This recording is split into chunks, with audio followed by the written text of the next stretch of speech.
વાત કરીએ વડનગરની તો વડનગર હાટકેશ્વર મહાદેવ મંદિર ખાતે શિવરાત્રિની ઉજવણી કરવામાં આવી।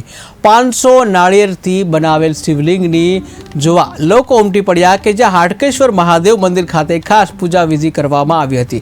શિવરાત્રિના પર્વને લઈને મંદિર પરિસરમાં જોવા મળ્યો માહોલ કે જ્યાં મંદિર પરિસરમાં દાન ભેટ આપતા લોકોને પાવતીઓ અપાઈ હતી। ત્યારે હાટકેશ્વર જે મહાદેવ મંદિર ખાતે ટ્રસ્ટીઓ સહિત સેવકોની હાજરી જોવા મળી હતી।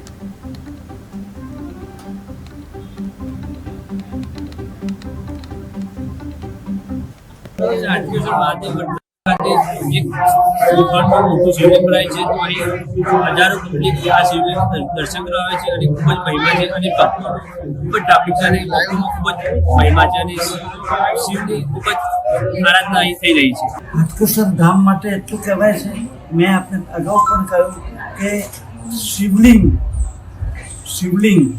જે બ્રહ્માજીએ સ્થાપિત કરેલું હતું એ હાટક એટલે કે સોનું, એ સોનાનું લિંગ હતું પણ એ પાતાળમાં હતો। પાતારે હાટકેશ્વરમ એવો એક આખો શ્લોક છે, આકાશે તારકેશ્વરમ અને સ્વર્ગલોકે મહાકાલમ, આ જાતનો એક આખો શ્લોક છે। એમાં પાતાળની અંદર ભગવાનનો વાસ છે, પણ એને ચિત્ર શર્મા નામના બ્રાહ્મણે એને પ્રસન્ન કરીને કહ્યું કે આ બહાર પધારો તો લોકો આપના દર્શન કરી શકે। એટલે એમણે કહ્યું કે હું સ્વયંભૂ ત્યાં આગળ પ્રગટ થઈશ અને એમાં મારો વાસ હશે, એની તમે ચિંતા કરતો નહીં।